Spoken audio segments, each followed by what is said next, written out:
ഉണ്ടാക്കുന്നതെങ്കിൽ നോക്കാം. ഇത് റെഡിയാക്കിയിട്ട് എടുക്കണത് വഴുതനങ്ങ വെച്ചിട്ടാണ് ചെയ്യാൻ വേണ്ടിയിട്ട് പോണത്. ഇത് നമ്മൾ ഫ്രൈ ചെയ്തെടുത്ത് കഴിഞ്ഞ് കഴിയുമ്പോൾ ഇതിന്റെ പുറത്ത് ഉണ്ടല്ലോ അത് നല്ല ക്രിസ്പി ആയിട്ടിരിക്കും, ഉള്ളിൽ ചെറുതായിട്ട് സോഫ്റ്റ് ആയിട്ടിരിക്കും. ഇത് വെറുതെ വേണമെന്നുണ്ടെങ്കിൽ അങ്ങനെ കഴിക്കാം. ചായയുടെ കൂടെ കഴിച്ചിട്ടുണ്ടെങ്കിൽ നല്ല ടേസ്റ്റ് ഉണ്ടാവും, അല്ലെങ്കിൽ ചോറിന്റെ കൂടെ കഴിച്ചാലും നല്ല ടേസ്റ്റ് ആണ്. അപ്പൊ നമുക്ക് നോക്കാം ഇതന്നെ റെഡിയാക്കാൻ. ഇനി ഇത് റെഡിയാക്കാൻ വേണ്ട സാധനങ്ങൾ എന്തൊക്കെയാന്ന് നോക്കാം. അപ്പൊ ഞാനിവിടെ ഇതേപോലത്തെ ഇത്രയ്ക്ക് വലിപ്പത്തിലുള്ള വഴുതനങ്ങ എടുത്തിട്ടുണ്ട്. ഈ വഴുതനങ്ങ ഒന്ന് കട്ട് ചെയ്തിട്ട് എടുക്കണം. അത് ഇപ്പം എടുക്കണ്ട, നമുക്ക് ലാസ്റ്റ് ചെയ്യാം, അല്ലെങ്കിൽ വഴുതനങ്ങയുടെ കളർ മാറുമല്ലോ. ഇനി ഇതിലേക്ക് നമ്മളൊരു മസാല ഉണ്ടാക്കും. മസാല ഉണ്ടാക്കാൻ വേണ്ടിയിട്ട് വെളുത്തുള്ളി എടുത്തിട്ടുണ്ട്. ഞാനിവിടെ 6 വലിയ വെളുത്തുള്ളിയാണ് എടുത്തേക്കുന്നത്. ഇതിനകത്ത് ഒരു വെളുത്തുള്ളി കുറച്ച് വലുതാണ്, ബാക്കിയുള്ളത് അതിനേക്കാളും കുറച്ച് ചെറുത്. അപ്പം നിങ്ങൾ ഒരു ഏകദേശം അളവിൽ എടുക്കുക. അപ്പോൾ നമ്മുടെ നാട്ടിലെ നല്ല നാടൻ വെളുത്തുള്ളിയാണ്, ചെറിയ ടൈപ്പ് വെളുത്തുള്ളിയൊക്കെ ആണെന്ന് വെച്ചിട്ടുണ്ടെങ്കിൽ ഒരു 10 അല്ലി വെളുത്തുള്ളി എടുക്കുക. ആ നാടൻ വെളുത്തുള്ളിയൊക്കെ ആകുമ്പോൾ കുറച്ചും കൂടി നല്ല ടേസ്റ്റ് ഉണ്ടാവുമല്ലോ. പിന്നെ ഇതേപോലത്തെ ഒരു കഷ്ണം ഇഞ്ചി എടുത്തിട്ടുണ്ട്. പിന്നെ പച്ചമുളക് ഞാനിവിടെ ഇതേപോലത്തെ ചെറിയ ടൈപ്പ് 4 പച്ചമുളകാണ് എടുത്തേക്കുന്നത്, അല്ലെങ്കിൽ പച്ചമുളക് നിങ്ങളുടെ എരിവിനനുസരിച്ചിട്ട് ചേർക്കുക. പിന്നെ കുറച്ച് കറിവേപ്പില എടുത്തിട്ടുണ്ട്. ഒരുപാട് കറിവേപ്പില ചേർക്കണ്ട കേട്ടോ, കാരണം ഇത് കറിവേപ്പിലേക്ക് നമ്മൾ അരച്ചിട്ടാണല്ലോ ചേർക്കുന്നത്, അപ്പോൾ കുറച്ച് ചേർത്താൽ മതി. പിന്നെ ഇതിലേക്ക് ടേസ്റ്റിന് വേണ്ടിയിട്ട് ഒരു പുളിരസം കിട്ടാൻ വേണ്ടിയിട്ട് ഞാനിവിടെ വാളംപുളി എടുത്തിട്ടുണ്ട്. ഇത്രയ്ക്ക് വാളംപുളിയാണ് എടുത്തേക്കുന്നത്. പിന്നെ കുരുമുളക് പൊടിയും വേണം. പിന്നെ 2 മുട്ട എടുത്തിട്ടുണ്ട്. ഇതെല്ലാം കൂടിയിട്ട് മിക്സിയിൽ ഇട്ടിട്ട് നല്ല പേസ്റ്റ് പോലെ അരച്ചിട്ട് എടുക്കണം. അതിപ്പോൾ നമ്മൾ എന്തോരം വലുപ്പത്തിലുള്ള വഴുതനങ്ങ എടുക്കണമെന്ന് വെച്ചിട്ടുണ്ടെങ്കിൽ അതനുസരിച്ചിട്ട് നിങ്ങൾ മിക്സ് കൂട്ടിയിട്ട് എടുക്കണം. പിന്നെ ഇത് വറുത്തെടുക്കുന്ന സമയത്ത് ഈ വഴുതനങ്ങയ്ക്ക് നമ്മളൊരു കോട്ടിങ് കൊടുക്കും. കോട്ടിങ് കൊടുത്തിട്ടാണ് വറുത്തിട്ട് എടുക്കുക, അപ്പോൾ നല്ല ക്രിസ്പി ആയിട്ട് വരും. അപ്പം അതിന് വേണ്ടിയിട്ട് ഞാനിവിടെ റവ എടുത്തിട്ടുണ്ട്. ഞാനിവിടെ വറുക്കാത്ത റവയായിട്ട് എടുത്തേക്കുന്നത്. പിന്നെ ബ്രെഡ് ക്രംസ് എടുത്തിട്ടുണ്ട്. അപ്പോൾ ഞാനിവിടെ ഇതേപോലത്തെ ഗ്ലാസ്സിൽ 1 ഗ്ലാസ് ബ്രെഡ് ക്രംസ് ആണ് എടുത്തേക്കുന്നത്. അതിപ്പോൾ എന്തോരം വേണമെന്ന് വെച്ചാൽ അതനുസരിച്ചിട്ട് നിങ്ങൾ ചേർക്കണം. അപ്പോൾ ഇതേപോലത്തെ 1 ഗ്ലാസ് ബ്രെഡ് ക്രംസ് എടുക്കുമ്പോൾ ഇതിലേക്ക് ഒരു 4 ടേബിൾ സ്പൂൺ റവയും കൂടിയും ചേർത്തിട്ട് മിക്സ് ചെയ്തിട്ട് വേണം വഴുതനങ്ങയ്ക്ക് കോട്ടിങ് കൊടുക്കാൻ വേണ്ടിയിട്ട്. അപ്പോൾ ഞാനിവിടെ ബ്രെഡ് ക്രംസ്, ഇത് പ്ലെയിൻ ആയിട്ടുള്ള ബ്രെഡ് ക്രംസ് അല്ല കേട്ടോ, ഇതിനകത്ത് കുറച്ച് ഹെർബ്സ് ഒക്കെ ആഡ് ചെയ്തിട്ടുണ്ട്. അത് ഈ പിസ്സയുടെ ഹെർബ്സ് നമുക്ക് വാങ്ങാൻ വേണ്ടിയിട്ട് കിട്ടില്ലേ, അതും ഇതിൻ്റെ കൂടെ മിക്സ് ചെയ്തിട്ടുണ്ട്. അത് അങ്ങനത്തെ ബ്രെഡ് ക്രംസ് വേണമെന്ന് വെച്ചിട്ടുണ്ടെങ്കിൽ അങ്ങനത്തെ എടുക്കുക, അല്ലെങ്കിൽ പ്ലെയിൻ ആയിട്ടുള്ള ബ്രെഡ് ക്രംസ് ആയിരുന്നാലും കുഴപ്പമില്ല. അപ്പം എൻ്റെ അടുത്ത് ഉണ്ടായിരുന്നത് ഇങ്ങനത്തെ ആയിരുന്നു. അല്ലെങ്കിൽ ഇപ്പോൾ നിങ്ങൾക്ക് ബ്രെഡ് ക്രംസിൽ ഇപ്പോൾ സെപ്പറേറ്റ് ആ പിസ്സയുടെ ആ മിക്സ് ചേർക്കണമെന്ന് വെച്ചിട്ടുണ്ടെങ്കിൽ അത് ചേർത്ത് കൊടുത്താലും കുഴപ്പമില്ല. അപ്പം അതിന് വേറൊരു ടേസ്റ്റ് കിട്ടും. ആ ടേസ്റ്റ് ഇഷ്ടമാണെന്ന് വെച്ചിട്ടുണ്ടെങ്കിൽ ചേർക്കാം, അല്ലെങ്കിൽ പ്ലെയിൻ ആയിട്ടുള്ള ബ്രെഡ് ക്രംസ് എടുക്കുക. അപ്പോൾ 1 ഗ്ലാസ് ബ്രെഡ് ക്രംസ് എടുക്കുമ്പോൾ 4 ടേബിൾ സ്പൂൺ റവ ചേർക്കാം. വറുക്കാത്ത റവ ചേർക്കണം കേട്ടോ. അപ്പോൾ ഇനി ഇതെല്ലാം കൂടിയിട്ട് മിക്സിയിലിട്ടിട്ട് നല്ല പേസ്റ്റ് പോലെ അരച്ചിട്ടെടുക്കുക. അപ്പോൾ അതിന് വേണ്ടിയിട്ട് മിക്സിയുടെ ഒരു ജാർ എടുക്കുക. അപ്പോൾ ഇതിലേക്ക് വെളുത്തുള്ളി ചേർക്കുക, ഇഞ്ചി ചേർക്കുക, പച്ചമുളക് ചേർക്കുക. മുളക് പൊടിയായിട്ട് ചേർക്കണ്ട കേട്ടോ, അപ്പോൾ ഇത് പെട്ടെന്നാണ്ട് കരിഞ്ഞു പോകും.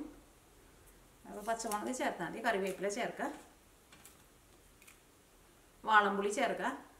പുളി എടുക്കുമ്പോൾ പുളിയുടെ ഉള്ളിൽ കുരു ഉണ്ടെന്ന് വെച്ചിട്ടുണ്ടെങ്കിൽ കുരു മാറ്റണം കേട്ടോ. ഇതിലേക്ക് കുരുമുളക് പൊടി ചേർക്കുക. കുരുമുളക് പൊടി ഞാനിവിടെ ടേബിൾ സ്പൂണിൽ ഒരു 3/4 ടേബിൾ സ്പൂണാണ് ചേർക്കുന്നത്. മിക്സിയിലിട്ടിട്ട് കറക്കി എടുത്ത് കഴിഞ്ഞിട്ട് ടേസ്റ്റ് നോക്കിയിട്ട് ഇപ്പോൾ നിങ്ങൾക്ക് പച്ചമുളക് കുറച്ചും കൂടി വേണമെന്ന് വെച്ചിട്ടുണ്ടെങ്കിൽ അതനുസരിച്ചിട്ട് ചേർത്ത് കൊടുക്കുക. കുരുമുളക് കുറച്ചും കൂടി വേണമെന്ന് വെച്ചിട്ടുണ്ടെങ്കിൽ അതനുസരിച്ചിട്ട് ചേർത്ത് കൊടുക്കുക. ഇനിയിപ്പോൾ പുളി കുറവ് പോലെ തോന്നുന്നുണ്ടെങ്കിൽ അതനുസരിച്ചിട്ട് പുളിയൊക്കെ ചേർത്ത് കൊടുക്കാം കേട്ടോ. അപ്പോൾ ഞാൻ ഈ അളവിലെടുത്തിട്ട് ഉണ്ടാക്കിയപ്പോൾ നല്ല ടേസ്റ്റ് ഉണ്ടായിരുന്നു. ഇതിലേക്ക് മുട്ട ചേർക്കാം.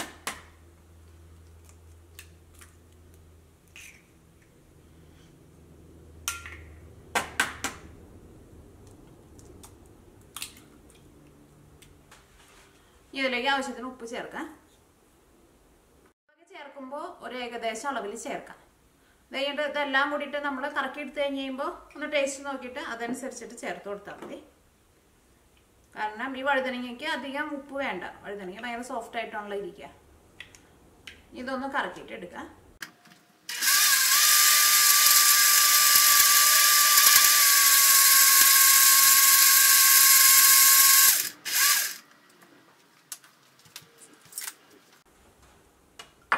ഇതെല്ലാം കൂടിയിട്ട് മിക്സിയിലിട്ടിട്ട് കറക്കി എടുത്തിട്ടുണ്ട്.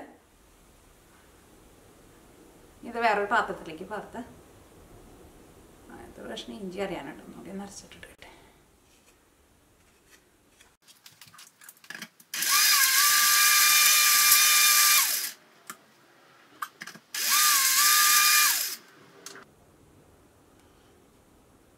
നിങ്ങൾ അരച്ചിട്ട് എടുക്കുമ്പോൾ ഇഞ്ചി വെളുത്തുള്ളിയൊക്കെ നല്ല പേസ്റ്റ് പോലെ അരയണം കേട്ടോ.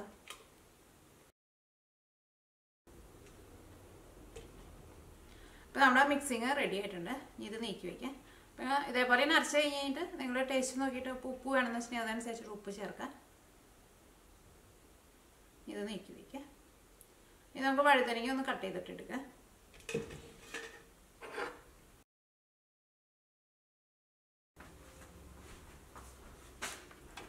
വഴുതനങ്ങ ഒന്ന് കഴുകിയെടുക്കുക. ഇതിൻ്റെ വെള്ളം നന്നായിട്ട് തുടച്ച് കളയണം കേട്ടോ.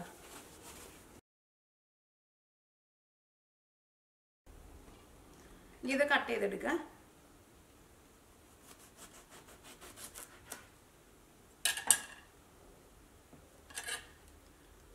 ഭയങ്കര കനം കുറച്ചിട്ട് കട്ട് ചെയ്തിട്ട് എടുക്കണ്ട. ചെറുതായിട്ട് ഒരു കനത്തിൽ വേണം കട്ട് ചെയ്തിട്ട് എടുക്കാൻ വേണ്ടിയിട്ട്.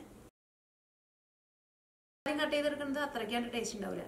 ഇതിൻ്റെ ഉള്ളിലേക്കാണ് ചെല്ലുന്നോറും കുരു ഉണ്ടാവുമല്ലോ, അതായിരിക്കും നല്ല ടേസ്റ്റ് ഉണ്ടാവുക.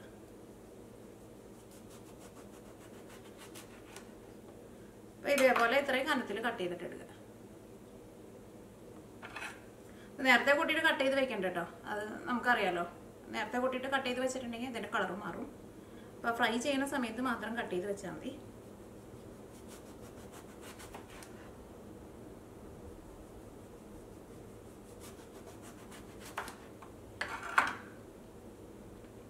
ഇതിപ്പോൾ നല്ല ഫ്രഷ് വഴുതനങ്ങയാണ്. എൻ്റെ അടുത്ത് വേറെ ഒരു വഴുതനങ്ങ ഇരിക്കണ്ടായിരുന്നു, അത് ഞാൻ ഒരാഴ്ച മുമ്പ് വാങ്ങിച്ചു കൊടുന്ന് വെച്ചതാണ്. അത് ഞാൻ എടുത്തു കഴിഞ്ഞ് കഴിഞ്ഞപ്പോൾ അതിൻ്റെ ഉള്ളിലെ കളറൊക്കെ മാറിയിട്ടുണ്ടായിരുന്നു. അത് കഴിഞ്ഞിട്ട് ഞാൻ ഇപ്പോൾ തന്നെ പോയിട്ട് വാങ്ങിച്ചുകൊണ്ടുവന്നത്. മറ്റേ വഴുതനങ്ങ ഇതായിരുന്നു. ഇതിൻ്റെ കളറൊക്കെ ഇങ്ങനെ മാറിയിട്ട് ഉള്ളിലേക്ക് ഇങ്ങനെ ഭയങ്കര സോഫ്റ്റ് പോലെ.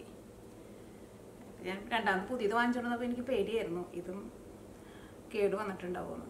കാരണം ഇത് നമ്മൾ പുറത്തിങ്ങനെ തൊട്ട് നോക്കുമ്പോൾ നല്ല സോഫ്റ്റ് ആയിട്ടിരിക്കും. ചിലപ്പോൾ ഉള്ളിൽ ചിലപ്പോൾ കളർ മാറിയിട്ടുണ്ടാവുമല്ലോ, പക്ഷെ ഇതിൻ്റെ ഉള്ളിൽ നല്ല ഫ്രഷ് ആയിട്ടിരിക്കട്ടെ.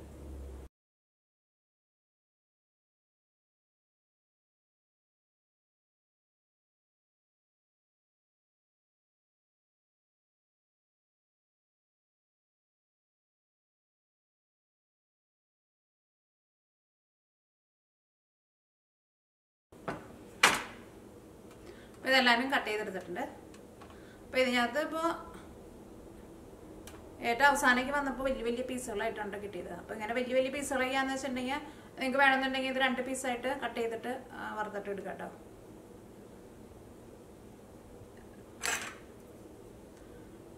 ഞാനിവിടെ എല്ലാ പീസുകളും ഇതേപോലെ ഇങ്ങനെ സൈഡത്തിൽ ചെറുതായിട്ട് ഇങ്ങനെ ഒന്ന് കട്ട് ചെയ്ത് കൊടുക്കുന്നുണ്ട്. അപ്പോൾ അതിൻ്റെ ഉള്ളിലേക്കും നന്നായിട്ട് മുരിയും.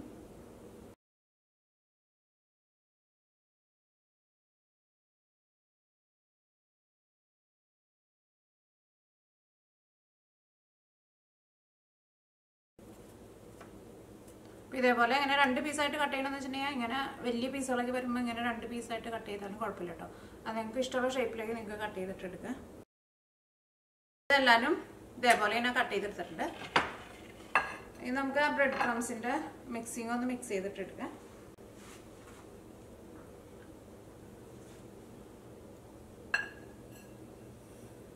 ഒരു ഗ്ലാസ് ബ്രെഡ് ക്രംസ് ചേർക്കുന്നുണ്ടെങ്കിൽ ഒരു 4 ടേബിൾ സ്പൂൺ റവ ചേർക്കാം.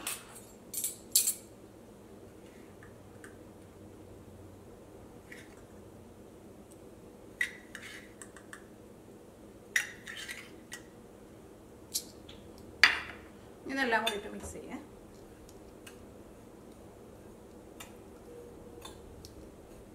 ഈ ബ്രെഡ് ക്രംസ് നമുക്ക് വീട്ടിൽ തന്നെ നല്ല ഈസി ആയിട്ട് റെഡിയാക്കിയിട്ട് എടുക്കാൻ വേണ്ടിയിട്ട് പറ്റും കേട്ടോ. അപ്പോൾ അതിൻ്റെ ഒരു വീഡിയോ ഞാൻ നേരത്തെ തന്നെ അപ്ലോഡ് ചെയ്തിട്ടുണ്ട്. അപ്പോൾ നിങ്ങൾക്ക് ആ റെസിപ്പി കാണണമെന്ന് വെച്ചിട്ടുണ്ടെങ്കിൽ യൂട്യൂബിൽ മിയ കിച്ചൻ ബ്രെഡ് ക്രംസ് എന്ന് പറഞ്ഞിട്ട് സെർച്ച് ചെയ്താൽ മതി. അപ്പോൾ ആ റെസിപ്പി കിട്ടും. പിന്നെ ഞാൻ കഴിഞ്ഞ ദിവസം നൂഡിൽസിൻ്റെ മസാല ഉണ്ടാക്കുന്ന വീഡിയോ അപ്ലോഡ് ചെയ്തിട്ടുണ്ടായിരുന്നു. 2-3 പേര് ചോദിച്ചിട്ടുണ്ടായിരുന്നു വീട്ടിൽ നൂഡിൽസ് ഉണ്ടാക്കാൻ പറ്റുമെന്നുള്ളത്. വീട്ടിൽ നൂഡിൽസ് ഉണ്ടാക്കുന്ന വീഡിയോ ഞാൻ അപ്ലോഡ് ചെയ്തിട്ടുണ്ട് കേട്ടോ. അതും നിങ്ങൾ യൂട്യൂബിൽ ഇങ്ങനെ തന്നെ സെർച്ച് ചെയ്ത് നോക്കിയാൽ മതി.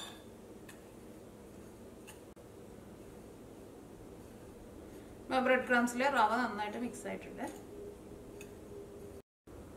അപ്പോൾ ഇത് ഫ്രൈ ചെയ്തിട്ട് എടുക്കാൻ വേണ്ടിയിട്ട് ഫസ്റ്റ് എന്ത് ചെയ്യുന്നത് വെച്ചിട്ടുണ്ടെങ്കിൽ ഫസ്റ്റ് നമ്മൾ ബ്രെഡ് ക്രംസിൻ്റെ മിക്സും അടുപ്പിച്ച് വെക്കാം.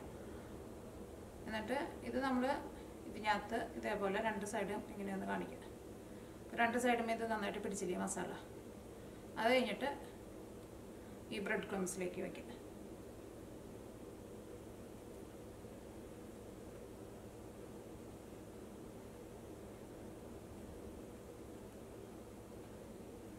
ഇതുമ്പോൾ നല്ലൊരു കോട്ടിങ് കിട്ടിയിട്ടുണ്ട്.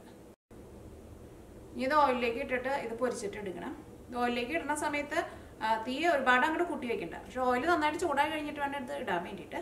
അത് കഴിഞ്ഞിട്ട് തീ പതുക്കെ ഒന്ന് കുറച്ച് വെക്കാം. അപ്പോഴായിരിക്കും ഇതിൻ്റെ ഉള്ളും നമുക്ക് നന്നായിട്ട് മുരിഞ്ഞ് കിട്ടുക.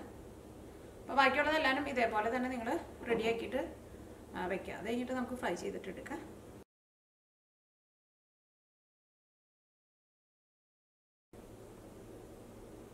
അപ്പോൾ നിങ്ങൾ ഇതെല്ലാവരും ഇതേപോലെ തന്നെ ഡിപ്പ് ചെയ്യാൻ പോണതിന് മുമ്പ് ഫസ്റ്റ് ഒരെണ്ണം ഇതേപോലെ ഇങ്ങനെ ഡിപ്പ് ചെയ്ത് കഴിഞ്ഞിട്ട് ഒരെണ്ണം ഒന്ന് ഫ്രൈ ചെയ്ത് നോക്കാം. അപ്പോൾ നിങ്ങൾക്ക് അറിയാൻ വേണ്ടിയിട്ട് പറ്റുള്ളൂ അതിനകത്ത് ഇപ്പോൾ എരിവോ ഉപ്പ് എന്തെങ്കിലുമൊക്കെ കുറവുണ്ടെങ്കിൽ അറിയാൻ വേണ്ടിയിട്ട് പറ്റുള്ളൂ. അപ്പോൾ അതനുസരിച്ചിട്ട് നിങ്ങൾ രണ്ടാമത് ഇതിലേക്ക് ചേർത്താൽ മതി.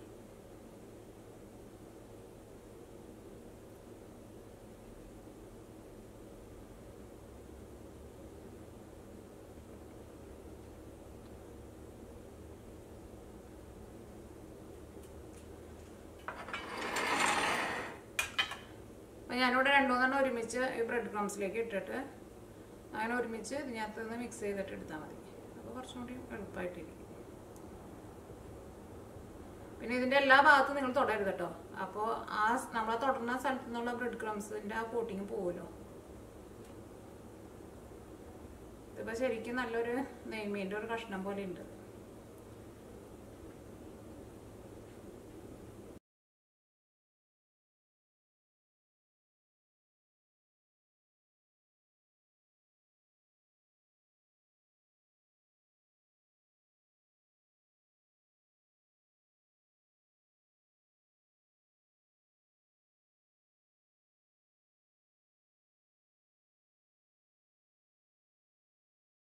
അപ്പോൾ ഇതേപോലെ ഇങ്ങനെ റെഡിയാക്കിയിട്ട് എടുത്തിട്ടുണ്ട്.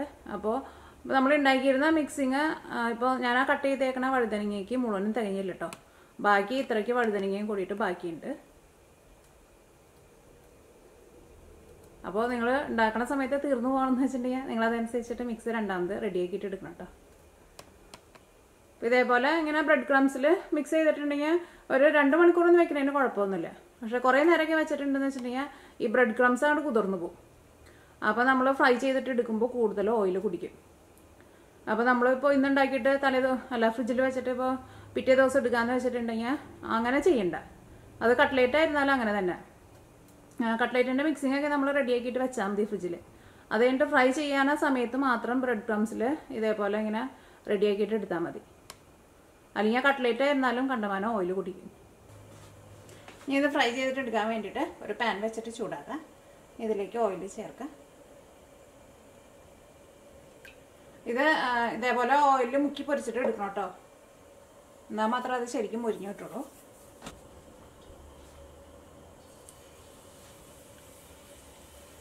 ഇപ്പോൾ ഓയിൽ നന്നായിട്ട് ചൂടായിട്ടുണ്ട്.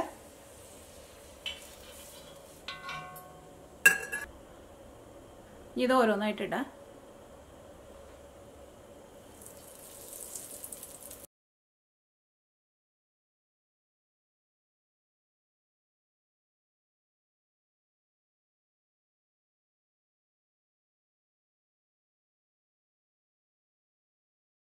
ഇതിലേക്ക് നിങ്ങൾക്ക് കായത്തിൻ്റെ ടേസ്റ്റ് ഇഷ്ടമാണെന്ന് വെച്ചിട്ടുണ്ടെങ്കിൽ ആ മുട്ടയുടെ മിക്സിലേക്ക് കുറച്ച് കായം കൂടി ചേർത്ത് കൊടുക്കാം കേട്ടോ. ഇത് 2 സൈഡ് നന്നായിട്ട് മുരിഞ്ഞിട്ടുണ്ട്. ഇത് ഓയിലിൽ നിന്ന് എടുത്ത് മാറ്റാം. ഇതിങ്ങനെ ഫ്രൈ ചെയ്തിട്ട് എടുക്കുമ്പോഴായിരുന്നാലും ഒട്ടും ഓയിലൊന്നും കുടിക്കില്ല.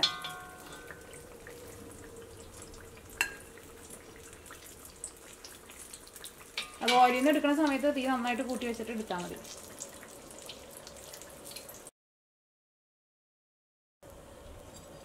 അപ്പോൾ ഈ ബാക്കിയുള്ളതും ഇതേപോലെ തന്നെ ഫ്രൈ ചെയ്തിട്ട് എടുക്കുക. ഓയിലിന് നല്ല ചൂട് വേണം. അപ്പോൾ നമ്മളിപ്പോൾ രണ്ടാമത്തെ ട്രിപ്പ് ഇടുന്ന സമയത്തും ഇപ്പോൾ നമ്മൾ തീ കൂട്ടി വെച്ചിട്ടാണല്ലോ ഓയിലിൽ നിന്ന് എടുക്കുക. അപ്പോൾ രണ്ടാമത്തെ ട്രിപ്പ് നമ്മൾ ഇടാൻ വേണ്ടിയിട്ട് പോകുമ്പോൾ അതനുസരിച്ചിട്ട് തീ ഒന്ന് കുറച്ച് വെച്ചോ.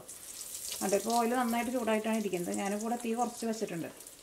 അല്ലെങ്കിൽ ചിലപ്പോൾ നമ്മളിങ്ങനെ ഇട്ട് വരുമ്പോഴേക്ക് എട്ടാതി ഇട്ടതൊക്കെയാണ് കരിഞ്ഞു പോയിട്ടുണ്ടാവും. പിന്നെ നമ്മൾ ഇതേപോലെ എന്തെങ്കിലും സാധനങ്ങളൊക്കെ നമ്മൾ ഫ്രൈ ചെയ്തിട്ട് എടുക്കുമ്പോൾ ഇപ്പോൾ ഇതല്ല കേട്ടോ.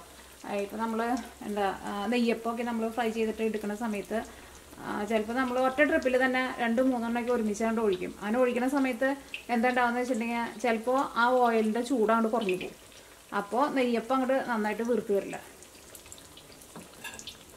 അതങ്ങനെ വീർത്ത് വരുന്ന സാധനങ്ങളൊക്കെ നമ്മൾ അങ്ങനെ ഇടുന്ന സമയത്ത് കുറേ നമ്മൾ ഒരുമിച്ച് ഇടരുത്. അങ്ങനെ ഒരു കാരണം കൊണ്ടും അങ്ങനെ ഓയിലിടുമ്പോൾ വീർത്ത് വരേണ്ട സാധനങ്ങൾ ചിലപ്പോൾ വീർത്ത് വരാണ്ടിരിക്കും.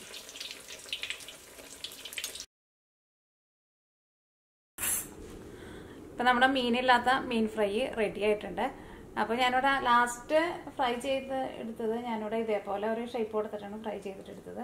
അപ്പം മീനിൻ്റെയൊക്കെ ഏതാണ്ട് ഒരു ഷേപ്പ് പോലെ തോന്നണുണ്ടോ? തോന്നണില്ല എന്നുണ്ടെങ്കിൽ നിങ്ങൾക്ക് ഇഷ്ടമുള്ള ഷേപ്പിൽ നിങ്ങൾക്ക് കട്ട് ചെയ്തിട്ട് എടുക്കാം കേട്ടോ. ശരിക്കും ഒരു നെയ്മീൻ്റെ ഒരു കഷ്ണമൊക്കെ പോലെ തോന്നണുണ്ടല്ലേ. അപ്പോൾ നിങ്ങളെല്ലാവരും ട്രൈ ചെയ്ത് നോക്കാം, നിങ്ങൾക്ക് എല്ലാവർക്കും നല്ല ഇഷ്ടമാവും. പിന്നെ ലാസ്റ്റ് ഞാൻ കുറച്ച് കറിവേപ്പിലയും ആ ഓയിൽ തന്നെ ഒന്ന് മൊരിച്ചിട്ട് ഇതിലേക്ക് ചേർത്തിട്ടുണ്ടായിരുന്നു. കറിവേപ്പില ഇപ്പം എൻ്റെ അടുത്ത് ഇരിക്കുന്നുണ്ടല്ലോ, അപ്പോൾ കറിവേപ്പിലയും കൂടിയിട്ട് ചേർത്തു. അപ്പോൾ നല്ലൊരു സ്മെല്ലൊക്കെ ഉണ്ട്. അപ്പോൾ നിങ്ങളെല്ലാവരും ട്രൈ ചെയ്ത് നോക്കാം, നിങ്ങൾക്ക് എല്ലാവർക്കും നല്ല ഇഷ്ടമാവും.